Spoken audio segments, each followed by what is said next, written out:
Dean Randall's a motor racing veteran. We asked him how he got started in the sports sedan category. Well, my parents, didn't know what motor racing was, I suppose, but always been keen on it. Did a couple of years of go-karting, and really I couldn't afford that in my early 20s. I was still studying. I did an engineering degree, and things moved on. I got rid of the go-kart, and then about 10 years after that I bought the sports sedan. Yeah, I've got a Saab repair workshop, mechanical repair workshop in Melbourne. We just specialise in Saabs. So yeah, I bought the first Saab, and that was pretty ordinary. Had an old Ford motor in it. Really wasn't a very fast motor car, and we did a lot of improvements, changed it from a Ford to a Chev and changed the rear end and did lots of work, and in the end it was never going to be a fast car, so we built the car ourselves. Nothing compares to racing one of these things. I mean, I think if I ever got out of this, I don't know what I'd do, because it's just so much excitement, so many highs you have in motorsport, so many lows as well, but yeah, the highs make up for the lows. I mean, once you sit your bum in one of these things, it's the fastest sedan in the country. It's the category where you can use your imagination. Everyone's a little bit eccentric in this category. They like doing their own thing. There's not two cars the same.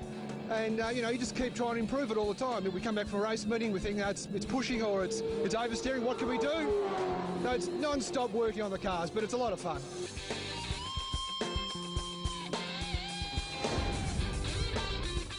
Cars are heading out to the raceway right now, but earlier we spoke to some of the stars and asked them how they thought they'd fare in this one. Hey, we've had a really good run this weekend. All it's been about is little tweaks here and there. We've got the car going really good. Yeah, qualifying was pretty good for us. We didn't practice on the Friday, so it was always going to be a bit hard to go and qualify straight away, but we're on the front row with Tony, so yeah, we're pretty happy with that.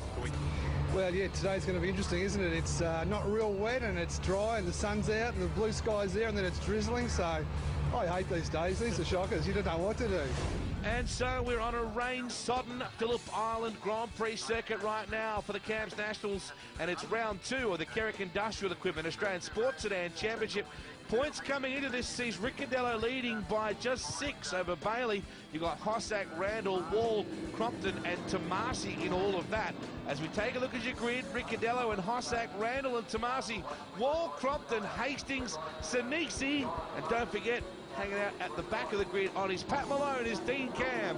As we go green, Jeff Boyd joins me in commentary, and slippery, treacherous, and all those things spring to mind here, Jeff. Yeah, Phillip Island isn't a fun circuit in the wet. Luckily, it's not pouring rain. Otherwise, the circuit puddles. It's just a little bit damp. Well, I'd say a bit more than a little bit damp, but it's not puddling. You can see the cars slipping and sliding.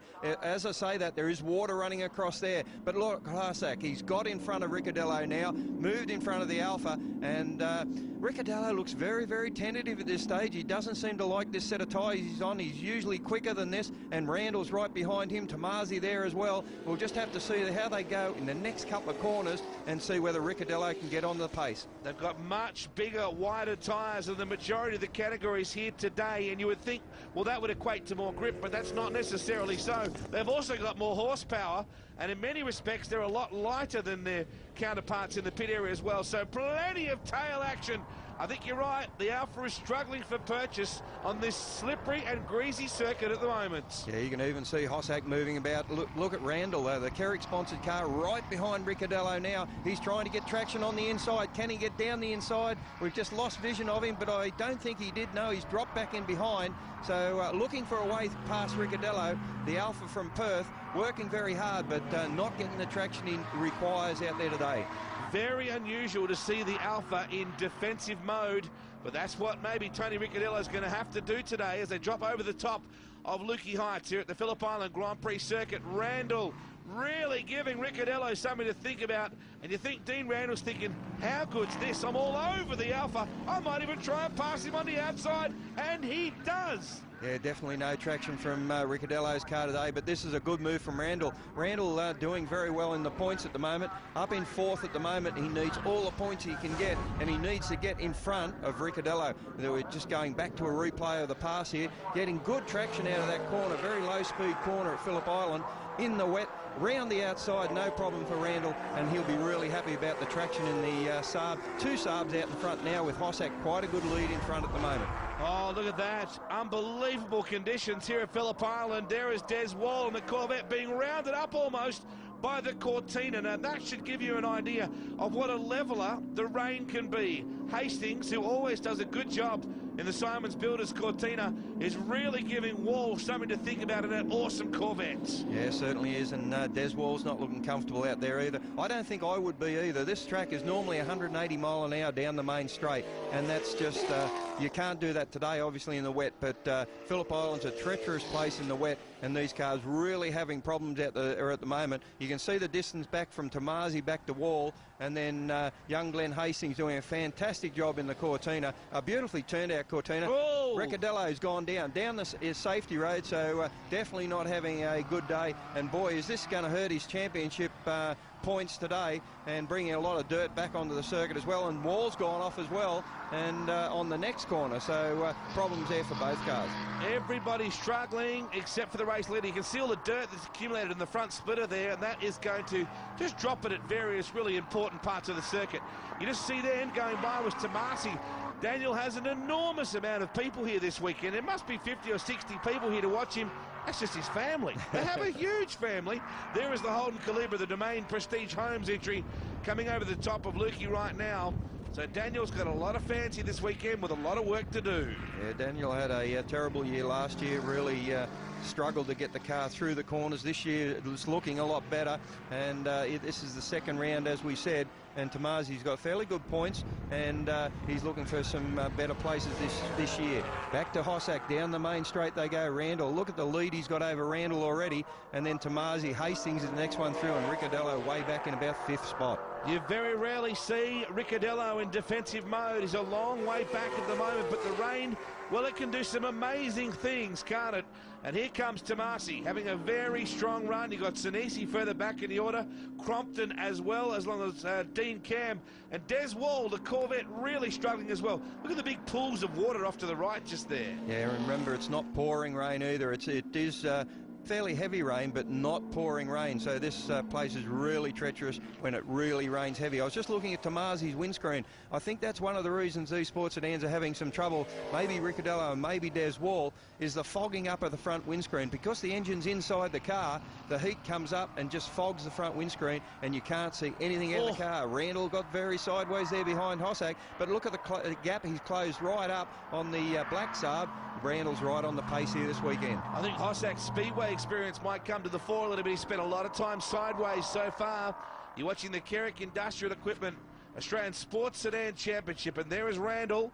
As you said, the two Saabs, 1 and 2 at the moment. Long way back to Tomasi in the 3rd spot. Darren Hossack has driven a range of different race cars over the last few years. He certainly has. This is his last weekend in this car. They have sold the car. They got a brand new Audi ready for next year, again with a 700 horsepower Chev. But this will be Hossack's last weekend for this year at least, unless he's invited back into the car again by the new owner. But at this stage, the Audi's the new car for next year. Well, what a big hope then for Darren Hossack. He can take this weekend out. You can see already it's starting to clear just offshore there, and that's the unusual part about Phillip Island Grand Prix circuit, is you can have pelting rain and all of a sudden the sky just clears up and you're starting to look for dry lines.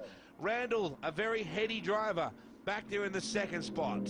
Yeah, certainly has. The started to close up there for a little while, but I think Hossack's got the message and just moved on a little bit. But they've certainly cleared out from 3rd place at the moment. But Hossack's right on the limit as he come through there, and Randall's working very well. I think Randall's car, the Kerrick-sponsored car, I think it's actually working a little bit better than Hossack's car at the moment. A lot straighter and a lot tidier. You just see Hossack having to push a lot harder out of the corners. You might be right, Jeff Boyd. It might be a real issue for him at the moment. He gets the tail out again. Another danger here is the amount of ripple strips around the circuit that are now soaking wet. You put these big fat tyres on a ripple strip and all of a sudden your backside's going to beat your head to the next corner. Certainly is. The Queensland car of Phil Crompton in the old Trans Am car, and Phil's going very steady at the moment, trying to get some traction. Remember, these blokes haven't run in the rain. Actually, it hasn't rained in New South Wales for I don't know how long, so they haven't run for a long time in the rain, so it's something new. Kerry Bailey's pulled out too. Well, we didn't even see him really running with any sort of fervour at all out there, so trouble for the Ducon car of Kerry Bailey, who is an amazing stalwart of this category. Yeah, certainly was. I think Kerry didn't go out on wet tyres. That was his problem, so he's decided to call it quits. He put new tyres, new wheels on the front, bigger wheels, and didn't have a set of wets available for this weekend. So problem for him. Phil Crompton slowing as he's coming into the pit area as well, with Hossack now out in front, coming back onto the main straight, and I think he's opened up that gap to Randall again, and just pulled a couple of car lengths on Randall as he goes down the main straight across the start-finish line once again.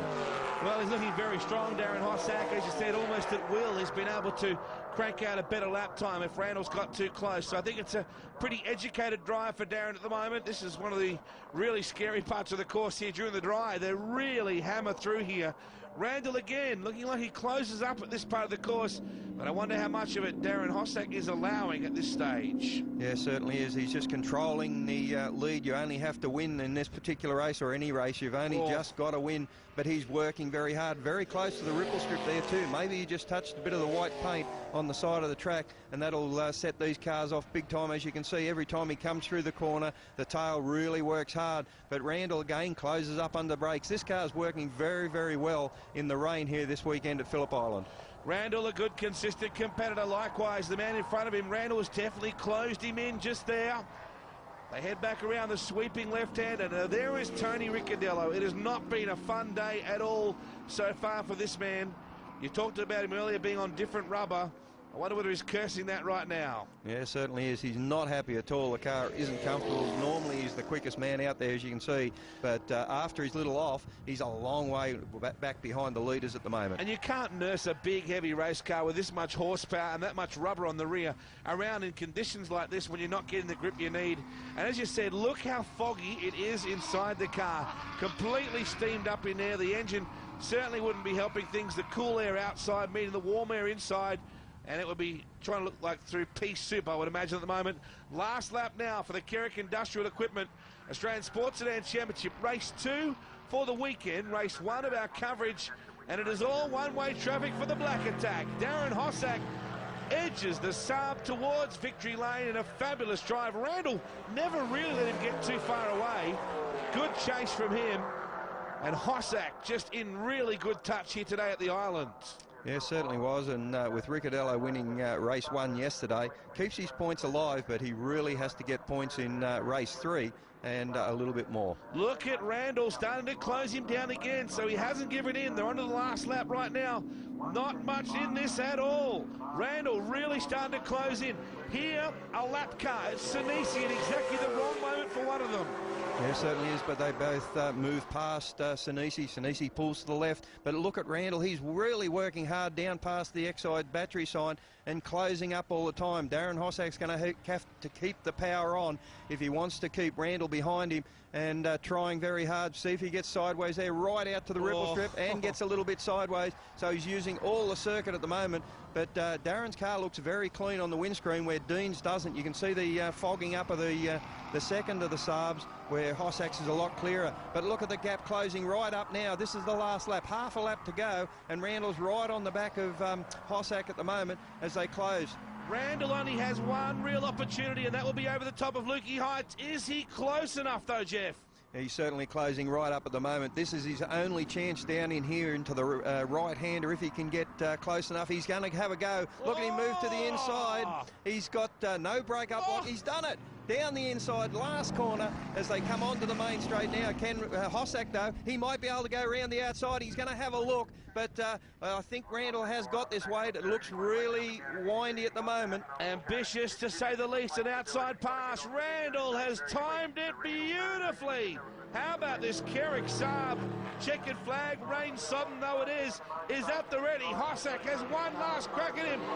Randall, you are a champion. What a drive. Here's the Kerrick replay of the pass. He just made the corner his own.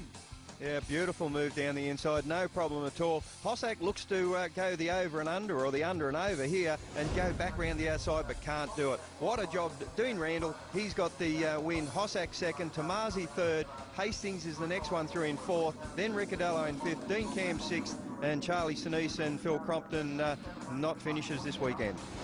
Yeah, no, it was a good race. So I just took it nice, slow and steady. I think we might have set the fastest lap in that race. You did. And I had one opportunity to get Darren down out of MG, and we took it. You know, Darren obviously had one little problem. I didn't see it, but he must have had a little lose somewhere in that, that lap 5 or 6.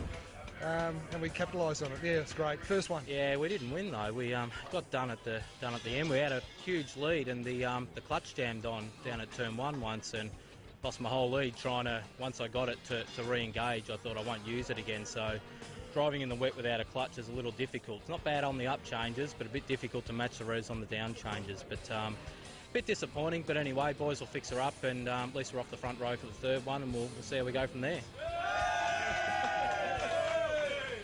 Yeah, it was good. It was a good race. Look, we're out by ourselves, but I was just happy to be by myself, actually. I had the Cortina in my sights, but yeah, extremely wet, extremely slippery. The second you touch the throttle, the thing snaps out on you. Looks quite slow, but it was still pretty fast. But we almost had a setup on the car. Dean obviously was in front. Darren was obviously in front again, but yeah, congratulations to both of them. It was a good race.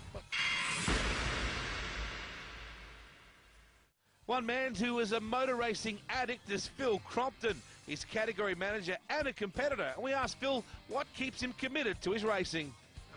I just love it. I mean, my wife reckons I've got an addiction. She says it's no different than gambling or drugs, except mine's race cars. And I just enjoy working on it. I really like the Trans Am cars. They're an easier car to work on than a sports sedan. They're a fun car to drive. They slide around.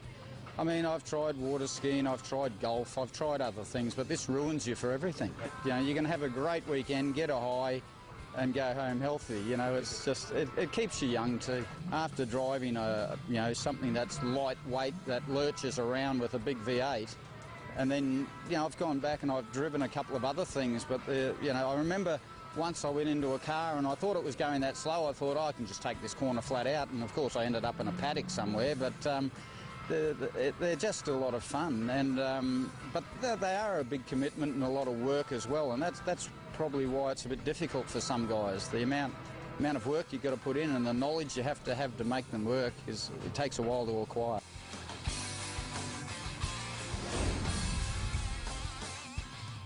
Cars are heading out of the raceway right now, but before this, we spoke to some of the drivers and asked about their plans for this race. No, definitely a dry line. The other boys in front are both running Pirellis. We're not. We wish we could. They're running 18-inch tyres.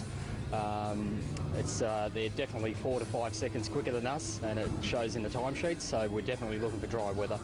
Gee, I really hope so. It's my last run in the car in the next race because it's actually been sold, so I'll be really pushing on to try and win the next one.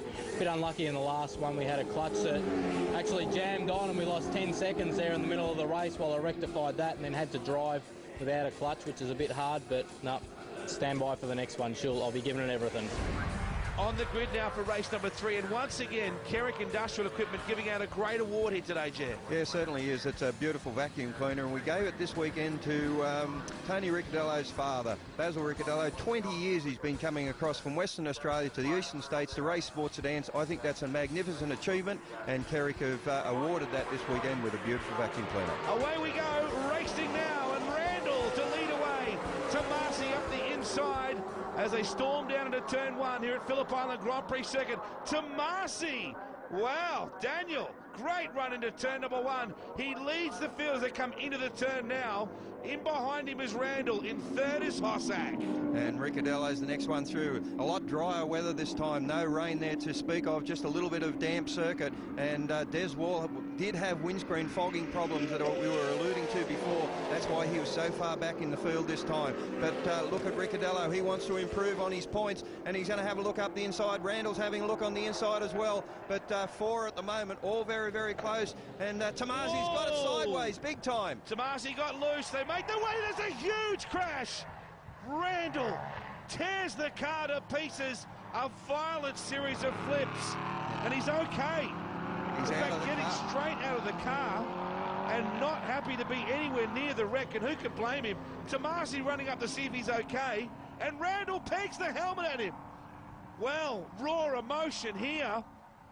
You can understand that Randall would be clearly shaken in this juncture. Tomasi was running to his assistance.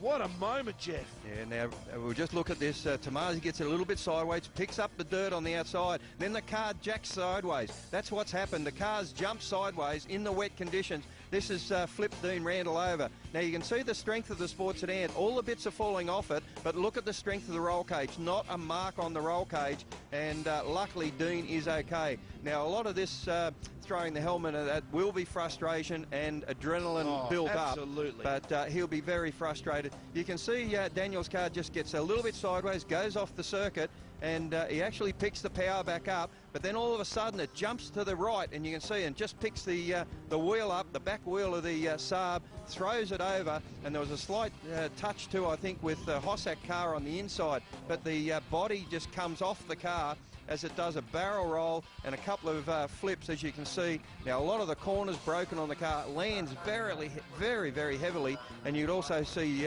Dean's arm out the window there at one stage, or where the window was anyway, but thankfully Dean's okay and he's out of the car. Well, he's receiving some treatment now, and Daniel Tomasi still quite shaken about this as well.